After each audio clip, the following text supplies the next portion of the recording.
Tonight, 2 more dead in Texas, the result of Hurricane Alicia.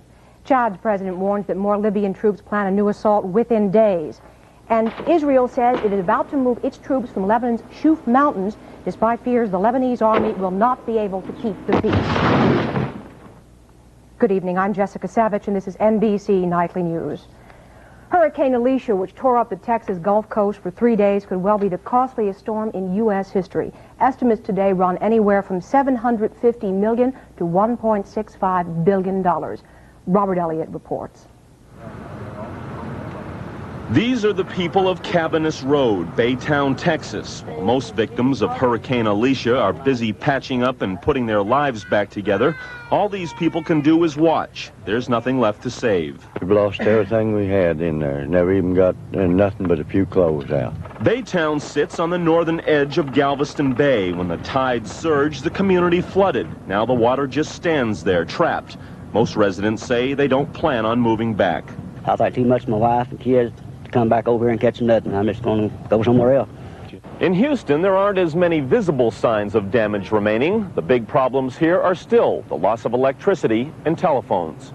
Alicia left about 60,000 Southwestern Bell customers without phone service. Repair efforts have been crippled by the communication workers' strike, and skeleton crews of managers and supervisors are struggling to put the system back together. But the process is slow. Without help, without the individual employees coming back, it's going to be a very, very long time. Houston Lighting and Power is more fortunate. All its employees are on the job, working 18-hour shifts. Even so, 175,000 customers are still without electricity. I would imagine we'll get everything picked up in the next week, I hope. Hardest hit was Galveston. Today, residents who paid dearly for a view of the Gulf came back to salvage what they could. Some vowed not to return. We're going to move over to the mainland, that'll be that. We'll come over in sun and fun like everyone else does, but we won't live here anymore. Although hundreds of residents lined up for free meals today, the massive relief effort is still not reaching everyone. We just haven't got any aid down here at all, and there's people here with families that have no food, no clothing, no water. For many families, Hurricane Alicia took everything except hope and a sense of gratitude. We're just grateful that we're alive, and there's always a reason for everything, you know. So we accept it. We'll start all over again. Robert Elliott, NBC News. The remnants of Hurricane Alicia moved out of Texas now and drenched the plain states with 3 inches of rain today. Some flooding is expected there. The heat wave that pushed temperatures past the 100-degree mark in the Midwest is now expected to shift from the lower Mississippi Valley to the Atlantic coast states. In the West, the rain and heat is expected to ease up just a bit, with only a few showers forecast for the northern Rockies. Chad's president warns another Libyan attack is imminent. We'll have that story next. Hey, what's with the sourpuss? My dentures. I hate the taste after soaking. That tablet taste. Sourpuss? Meet Denture Gel. Introducing new Denture Gel, the first gel toothpaste just for dentures. Powerful stain-removing cleaners plus mouthwash ingredients leave dentures clean with a minty freshness you can taste. My dentures do taste minty fresh. New Denture Gel sure beats tablet taste. And that sourpuss. Chrissy! Chrissy! We're out of ink! I know. Well, didn't I tell you yesterday to have some sent from Seattle? Yes. Well, why isn't it here? Didn't you use Federal Express? No. But why not? Because you told me to save a little money. But it isn't here. But I saved you money. But we're out of ink. Chrissy, you call us a newspaper. Look at it. You call us a newspaper. That's an accident. Next time, send it Federal Express. Why fool around with anyone else? Inside this box is one collar that does more for your pet than any flea and tick collar Hearts ever made. The Hearts 2-in-1 Plus Nighttime Safety Reflecting Collar. The first flea and tick killing collar that reflects headlights from oncoming cars up to 400 feet away. That's longer than a football field. Nighttime safety plus 5 months of flea and tick protection in one Hearts collar. The Hearts 2-in-1 Plus Nighttime Safety Reflecting Collar. Now the famous Hearts flea and tick killer can be a lifesaver too. In Chad, President Habre predicted a new outbreak of fighting against Libyan-backed rebels. That warning came at a news conference today with visiting President Mobutu of Zaire. Henry Champ has more from Jamina. President Mobutu's visit in N'Djamena was obviously a big morale booster for President Habré. The Zairian leader was given a tumultuous welcome by thousands of Chadians, people who have had little to cheer about in past months. Mobutu is the only African leader with troops assisting President Habré. But his participation in Chad is not entirely of his own choice. Only a few years ago, Mobutu was himself in trouble, facing rebel activity in Zaire's copper-rich Shaba province, and French troops bailed him out. His soldiers, among the best in Africa, are here in Chad repaying that French debt. Nevertheless, Mobutu is a towering figure in Africa, despite a shaky human rights record and a mediocre economic performance. And his visit, the first by an African leader during this conflict, is a major plus. Altogether, there are 2,500 Zairian troops in Chad. None is known to have been in combat, but they are garrisoned alongside the French in several key locations. Activity at N'Djamena's airport gives every indication French fighters should be arriving shortly.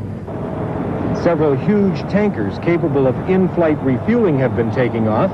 Presumably, they would accompany both Mirage and Jaguar fighters from neighboring countries, such as these Jaguars filmed at the French base at Bangui in the Central African Republic. Also, French surface-to-air missiles can now openly be seen at N'Djamena's airport. Surprisingly, at the end of Mobutu's visit, a communique released by President Habré was pessimistic. He said he expected fighting to break out within days and that an advance on the capital was a certainty. That view is not shared by Western diplomats who doubt any Libyan attack on French positions. Henry Champ, NBC News, N'Djamena, Chad. French President Mitterrand is going to explain his strategy in Chad to the French people next week, and it's expected the explanation will widen his rift with the Reagan administration. Earlier this week, Mitterrand accused the U.S. of pressuring France to increase its military aid to Chad, and he complained that he had no advance knowledge Washington was sending 2 AWACS planes to keep Chad under surveillance. Now, despite the rift between the Mitterrand and the Reagan administrations, Albert Pierce reports the United States is providing the French with plenty of information on the situation in Chad. As the French continue their military buildup in and near Chad, they are receiving detailed intelligence reports from the United States. NBC News has learned that the U.S. is giving the French up-to-date tactical intelligence information collected by reconnaissance satellites and U-2 spy planes, which fly over Chad 3 times a day. One Pentagon source says the U.S. also has offered to fly the AWACS now in Sudan in training exercises with French Mirage fighters and Jaguar fighter bombers. The French have declined, but they would have little difficulty in operating with the AWACS. French personnel have flown with AWACS before and know how to use them in tactical operations. French Mirages and Jaguars in 6 nearby countries could be used in Chad. Some may be moved to the capital this weekend. More than 1,000 French troops are clustered in key towns along an east-west line in the middle of the country. Some reports say the total could grow to 2,000 to 3,000 by the end of the month. Along and below this line are 3,000 Chadian government troops, backed by about 2,500 Zairian paratroopers. Above the line, according to published reports, are up to 4,000 Libyans with tanks and tactical aircraft, along with 1,500 Chadian rebels. Pentagon officials give this assessment. Colonel Gaddafi is reluctant to challenge the French directly. His forces are a long, long way from their supply bases in Libya. The very size of the French commitment means that they would not withdraw under pressure or under fire. They have 2 choices, one Pentagon official said, either to bring about a de facto partition of Chad or to defeat the Libyans and the rebels soundly if they cross that line. Albert Pierce, NBC News, at the Pentagon. Lebanese President Gemayel is trying to bring his war-torn country together. Beirut newspapers say Gemayel wants to arrange a joint conference between rival Christian and Muslim factions. Much of the fighting between these 2 groups is in the Shuf Mountains, where, as Vic Aiken reports, occupying Israeli troops are acting as a police force. The Israelis control the Shuf Mountains just southeast of Beirut. Using their firepower, they keep the Druze and Christian militias quiet. They intimidate the warring factions and force a relative peace, at least during the day. But as the sun sets and the Israelis head back to their bases, the militiamen take up sniping positions. As the night wears on, the fighting intensifies. Artillery, heavy machine guns, and rocket-propelled grenades put everyone in the area at risk. In the morning, the fighters resupply their positions with fresh ammunition, which some people claim is supplied by the Israelis. a charge the Israelis deny. The Druze are a secretive, mystical offshoot of Islam who have lived in these mountains for centuries. They say the Christian militias are trying to drive them out. We want peace, but we want peace with dignity. We want peace with free life. We don't want the phalangist peace like they want. No, we want our peace. Both sides appear ready to fight on, and when the Israelis withdraw, it's feared that a full-scale war could erupt here. The American-trained Lebanese army is supposed to take over Israeli positions in the mountains, but the Druze say they will fight the army too, unless a political accord with the Christians is worked out before the Lebanese army moves in. If that fight comes, the government of President Amin Gemayel, as well as his army, could face their toughest test in their battle to establish control and stability in Lebanon. Vic Aiken, NBC News, Beirut.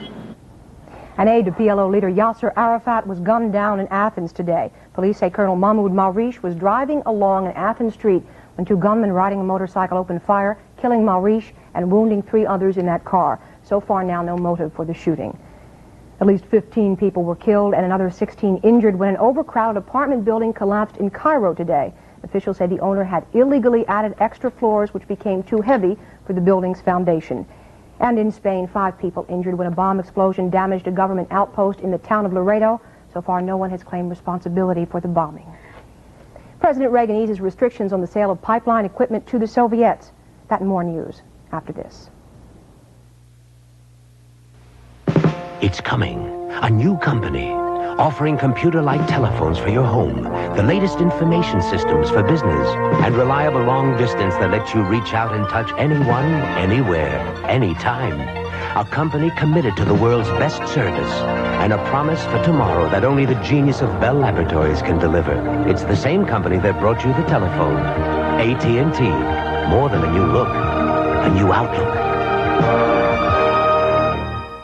Listen up, trainee. Learn from day one that Hanes men's and boys' underwear has to pass the test before it's called Hanes. Yes, Inspector 12. We test waistbands. Now is it Hanes? Not yet. We test the 100% cotton fabric. Well, now is it Hanes? That's just the beginning, kid. Every Hanes t-shirt and brief has to pass 11 quality tests. And Inspector 12. They don't say Hanes until I say they say Hanes. Now on sale. Men's and boys' all cotton underwear and boxers. I'd like to keep that great GM feeling, Mr. Goodwrench, but how am I supposed to know when to do what? Just watch your 75s. 75s? Here, to help you keep that great GM feeling, the GM maintenance schedule calls for a checkup every 7,500 miles.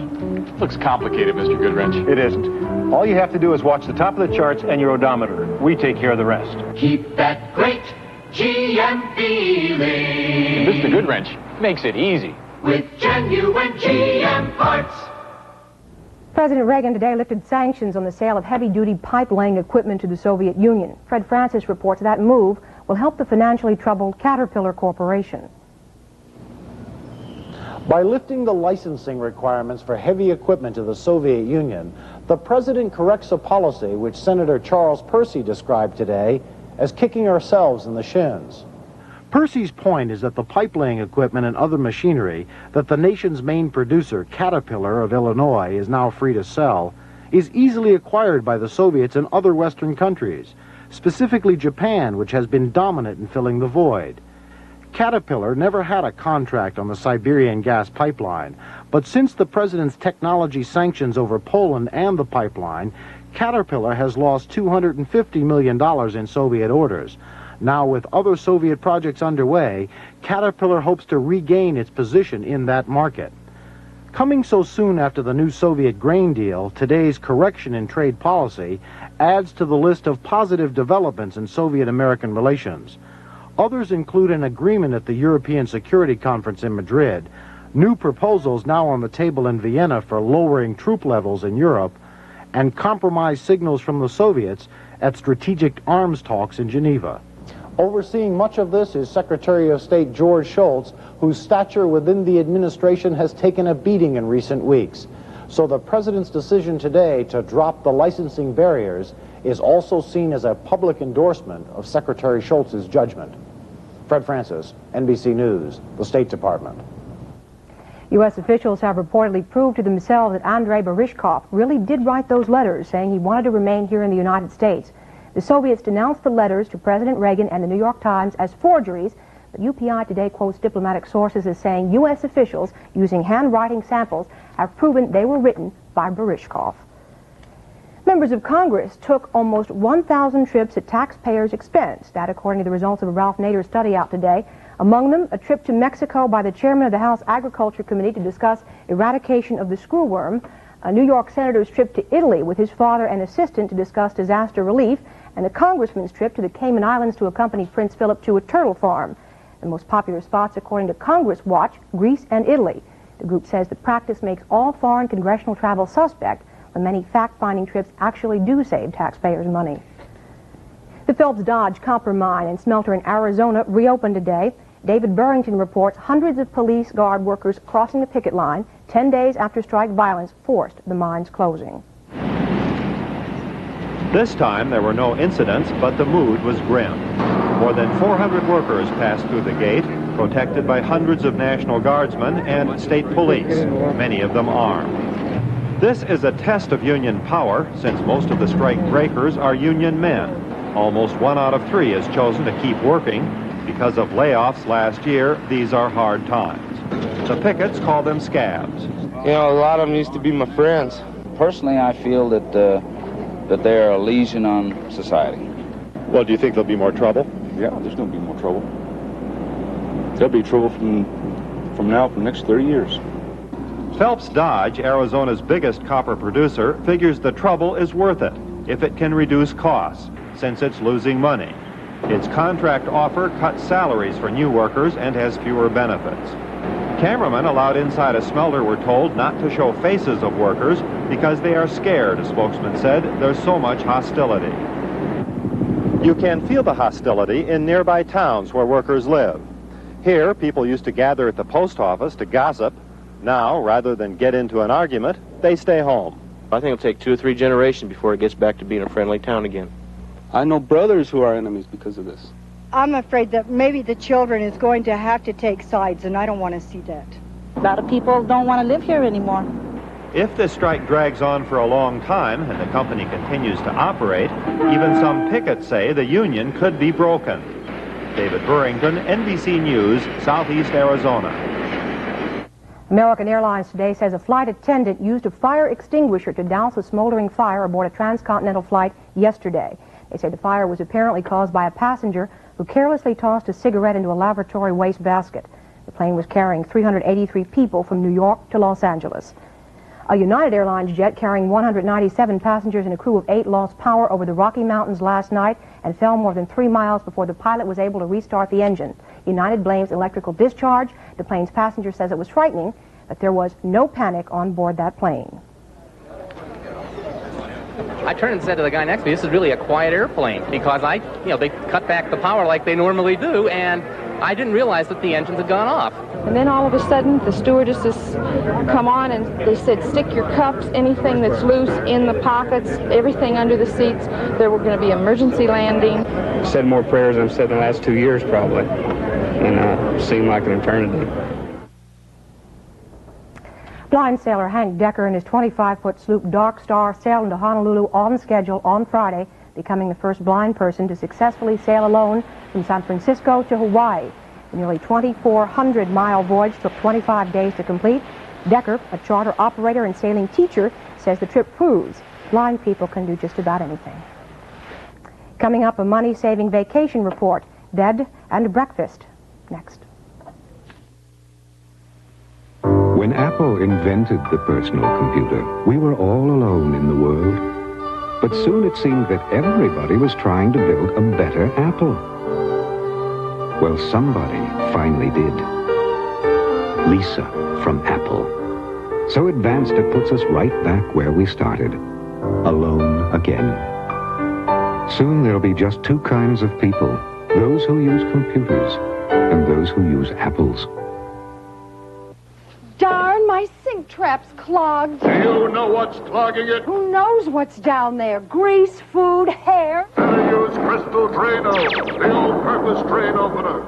Isn't liquid plumber's all-purpose? No, it may not work on tough grease clogs. Will Drano? Yes, Drano works on grease and food and hair. Wow! I never know what the clog is, so I'll use all-purpose Drano. Drano, the all-purpose drain opener. You're looking at the turbo that's aerodynamically racier than a Porsche 928.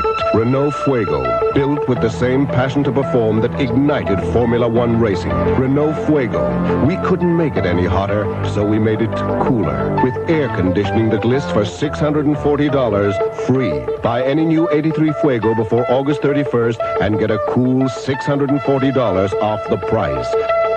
From Renault, the one to watch. B&B in this country has become an economic vacation practice this summer. No, it's not a drink. B&B, as Frank Burkholzer reports, is a lodging practice borrowed from Great Britain. Bed and breakfast in America has a style of its own. The accommodation can be in a renovated caboose, or on a sheep ranch, or aboard a houseboat on a lovely river. But it probably won't be in a house with a bed and breakfast sign in the window, because Americans organize it. We make reservations in advance for people, and also all the homes are visited first. So both of those things are different, say, to bed and breakfast in England. Lane Friedman and Gloria Shake run the Northwest Bed and Breakfast Association. Guests pay a $20 annual fee to become members. Hosts, like Katie Smith, offer hospitality. Katie serves a cup of tea or a glass of wine in the upstairs sitting room to new arrivals. The room with a double bed at the Smith house costs $32. The twin bedroom, $28. A price range that's good for the guest, good for the hosts. You know, there's a revenue benefit, and there are some tax benefits and so forth that make it a positive thing to do financially, but if you didn't like doing it, it wouldn't be worth it. The Harlan Sheep Ranch is a typical bed and breakfast situation in the sense that the children have grown up and left. 2,800 square feet, two old fogies are rattling around, and seems like we should do something with it, maybe. They offer 2 double rooms, price for each $35. The caboose is a novelty. It has twin bunks. The double rate is $28. There's a special family rate for up to 3 children. Along the Willamette River in Oregon, where the crawdads are plentiful, there's a houseboat with 2 upper deck bedrooms, fold-out bed in the living room, full kitchen, a motorboat, a sailboat, all for $50 a day and night. And the fixing for breakfast, says host Pat Cowger. Sausages, bacon, eggs, berries in season, fresh peaches, croissant, hand-ground coffee. Alice Beckwith, whose home overlooks the Pacific Ocean and whose rooms are $26 a night, will serve dinner if guests ask in advance, and she definitely serves breakfast. The traveler whose comfort requires the private room, the private bath, the independence of a motel or a hotel, may have a problem with this system. This works for the traveler who likes being a guest in a friendly home. Frank Burkholzer, NBC News, on the bed and breakfast circuit in Oregon. And this note, a young London man can see today after a full year of blindness, no operation. His wife just hit him in the head with a plastic bucket. We were just kidding around and I gave him a little tap. She told the doctors. Seems to have caught him in the right place, they told her. It released a trapped nerve. So they said they planned to bronze the bucket. We'll be back in just a moment. No 2 investments are alike. Some require discipline. Others require courage. Each has its place in molding your financial picture. As respected advisors to the serious investor, we at Shearson American Express recommend each investment be evaluated in terms of who you are, rather than just dollars and cents. Shearson American Express and the serious investor. Minds over money. You're about to see a dishwasher clean dishes like never before and save energy at the same time.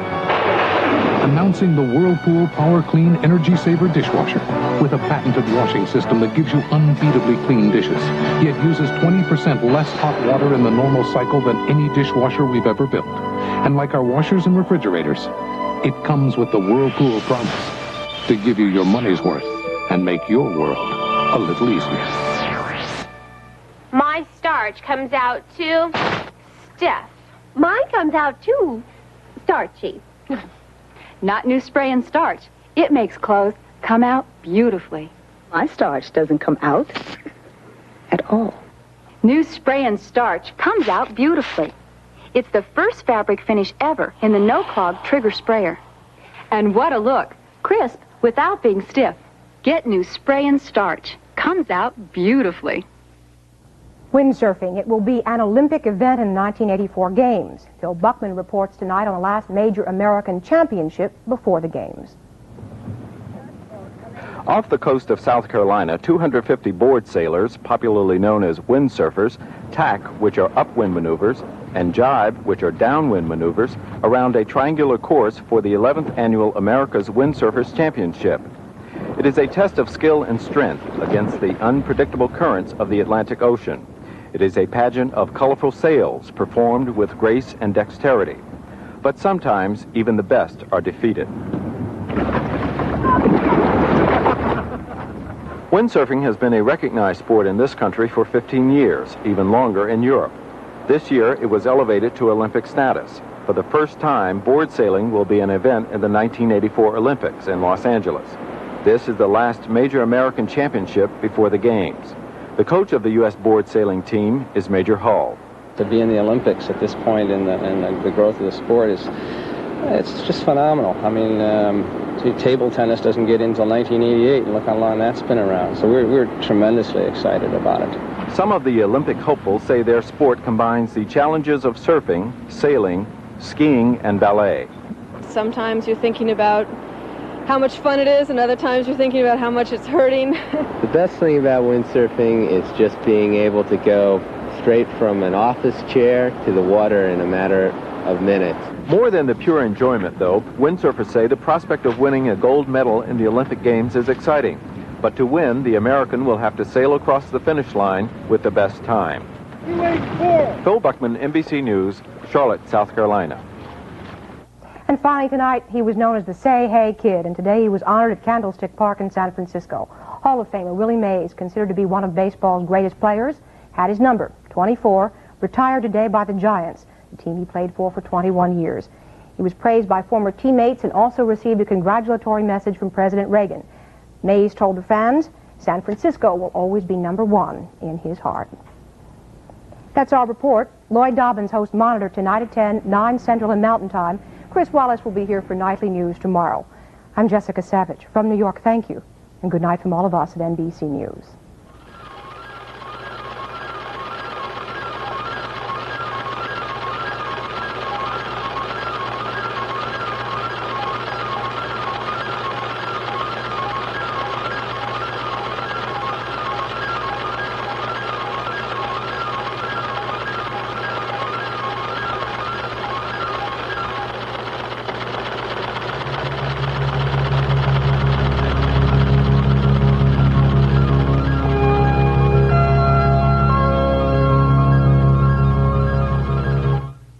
There's only one pro football league with years of memories, proven greatness, and 17 Super Bowls. Saturday, the Steelers take on the Cowboys from Big D. Be there on NBC Sports.